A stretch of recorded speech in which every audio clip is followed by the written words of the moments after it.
Hello students, welcome back. Many students personal ಆಗಿ message ಮಾಡಿ ಕೇಳ್ತಾ ಇದ್ದೀರಾ, ಯಾರೆಲ್ಲ ಮಾರ್ಕ್ಸ್ ಎಂಟ್ರಿ ಮಾಡಬೇಕು, ಯಾರೆಲ್ಲ ಎಂಟ್ರಿ ಮಾಡುವಂಥ ಅವಶ್ಯಕತೆ ಇಲ್ಲ, ಇದ್ರ ಬಗ್ಗೆ ತುಂಬ ಕನ್ಫ್ಯೂಷನ್ಸ್ ಆಗ್ತಾ ಇದೆ ಅಂತ.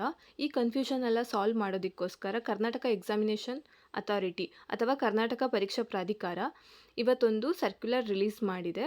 ಈ ಸರ್ಕ್ಯುಲರ್ ಪ್ರಕಾರ ಏನಂದರೆ, ಯಾರೆಲ್ಲ ಸ್ಟೂಡೆಂಟ್ಸು ಕರ್ನಾಟಕ ರಾಜ್ಯವನ್ನು ಬಿಟ್ಟು ಹೊರಗಿನ ರಾಜ್ಯದಲ್ಲಿ ತಮ್ಮ 12th ಪಾಸ್ ಮಾಡಿರ್ತಾರೋ ಅವರೆಲ್ಲರೂ ಕಂಪಲ್ಸರಿಯಾಗಿ ಮಾರ್ಕ್ಸ್ ಎಂಟ್ರಿ ಮಾಡಬೇಕು. ಹಾಗೆಯೇ ಕರ್ನಾಟಕದ ರಾಜ್ಯದ ಒಳಗೆ ಯಾರೆಲ್ಲ ತಮ್ಮ 12th ಪಾಸ್ ಮಾಡಿರ್ತಾರೋ ಅಂಥ ವಿದ್ಯಾರ್ಥಿಗಳು, ಅವರು ರಿಪೀಟರ್ಸ್ ಆಗಿರ್ಬೋದು, ಫ್ರೆಷರ್ಸ್ ಆಗಿರ್ಬೋದು, ಬೋರ್ಡ್ ಎಕ್ಸಾಮಲ್ಲಿ ಓದಿರ್ಬೋದು ಅಥವಾ ಬೋರ್ಡ್ ಎಕ್ಸಾಮ್ ಬರೆದಿರ್ಬೋದು ಅಥವಾ CBSE ಎಕ್ಸಾಮ್ ಬರೆದಿರ್ಬೋದು, ಅಂಥ ಯಾವುದೇ ವಿದ್ಯಾರ್ಥಿಗಳಾಗಿರ್ಬೋದು, ಅವರು ಕರ್ನಾಟಕದ ಒಳಗೆ ತಮ್ಮ ವಿದ್ಯಾಭ್ಯಾಸ 12th ವಿದ್ಯಾಭ್ಯಾಸವನ್ನು ಪೂರ್ಣ ಮಾಡಿದರೆ ಅಂಥ ವಿದ್ಯಾರ್ಥಿಗಳು ಮಾರ್ಕ್ಸ್ ಎಂಟ್ರಿ ಮಾಡುವಂಥ ಅವಶ್ಯಕತೆ ಇಲ್ಲ ಅಂತ ಈ ಸರ್ಕ್ಯುಲರಲ್ಲಿ ಕ್ಲಿಯರ್ ಆಗಿ ಮೆನ್ಷನ್ ಮಾಡಿದ್ದಾರೆ.